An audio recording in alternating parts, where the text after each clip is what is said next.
আসসালামু আলাইকুম এভরিওয়ান, সবাই কেমন আছেন? আশা করি সবাই ভালো আছেন। আজকে হচ্ছে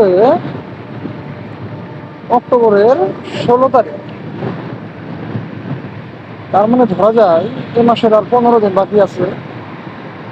15 দিন পরে নভেম্বর। তো অক্টোবরের 15 তারিখ থেকেই আমি একটু ঝাপসা বুঝতেছি যে শীতের যে একটা আগমনী ভাব, যে শীত আসার সময় যে একটা আভাস দিয়ে আসে পরন্ত বিকেলবেলা, হালকা হালকা একটু একটু উষ্ণ উষ্ণ ভাব, সেটা কিন্তু আজকে আমি পাচ্ছি। এখন আমি আছি, এটা হচ্ছে গাজীপুর চৌরাস্তা থেকে টাঙ্গাইল রোডে কোনাবাড়ি ফ্লাইওভার উপরে।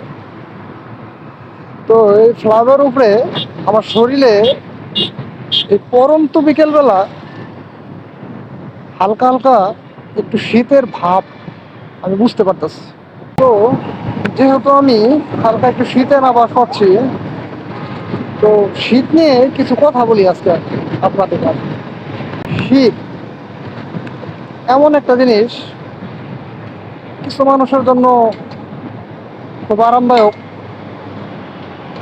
আবার বলা চলে কিছু মানুষের জন্য কষ্টদায়ক। যদি আমি কষ্টের কথা বলি, তাহলে বলা চলে আমি ঢাকায় যাব না, জাস্ট শুধু আমি যে জায়গাতে অবস্থান করি গাজীপুরে, এখানের কথাটাই বলি। যদি রাত্রে 10টার পরে আপনি রোডে বের হন, এরকম হাই রোডে যেখানে যেখানে ফ্লাইওভার আছে, তো সেখানে গেলে আপনি দেখতে পারবেন অনেক মানুষ যারা রাস্তার মধ্যে শুয়ে আছে, শরীরে বস্ত্র নাই, কিচ্ছু নাই, কনকনা শীত, খুব কষ্ট করতেছে। তো তাদের দেখলে খুব খারাপ লাগে। আবার কিছু মানুষ আছে যারা চার দেয়ালের মাঝখানে কিংবা বড় প্রাইভেট কার, পাজারো, কেউ বিলাসবহুল জায়গারই আছে, খুব সুন্দরভাবে তারা রাস্তাঘাটে চলাচল কিংবা যাতায়াত করতেছে, বাসা বাড়িতে খুব ভালো আছে, শীতের বস্ত্র পইরা রাত্রে 2-3টা কম্বল গায়ে দেয়া শুয়ে পড়তেছে, খুব ভালো তাদের সময়টা কাটতেছে। আবার কেউ শীতের সকালেই অনেক রকমের পিঠা বানায় খাইতেছে। যদি আমি সেই রাস্তার ধারের লোকটার কথা বলি, তার তো সকালে পিঠাও হয় না,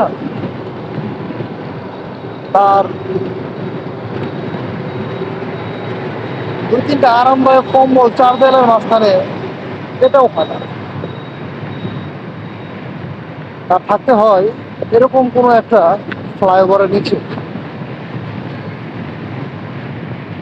তো সেদিক থেকে যদি চিন্তা করি, উপরওয়ালা আল্লাহ পাক, আমাদের সৃষ্টিকর্তা অনেক ভালো রাখছে আমাদের।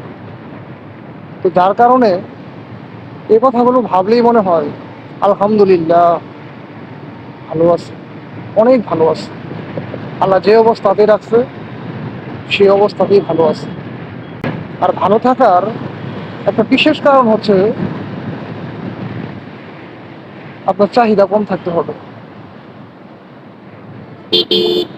যদি আপনার চাহিদা কম থাকে, তাহলে আপনি ভালো থাকতে পারবেন, আল্লাহ তাকে শুকরিয়া কামনা করতে পারবেন। তো যাই হোক, আপনাদের সাথে এই ছিল আজকের কিছু কথা। আমার ভিডিওটা আপনারা যে যেখান থেকে দেখতেছেন, সকলের জন্য রইল শুভকামনা। ভালো থাকবেন, সুস্থ থাকবেন। আল্লাহ হাফিজ।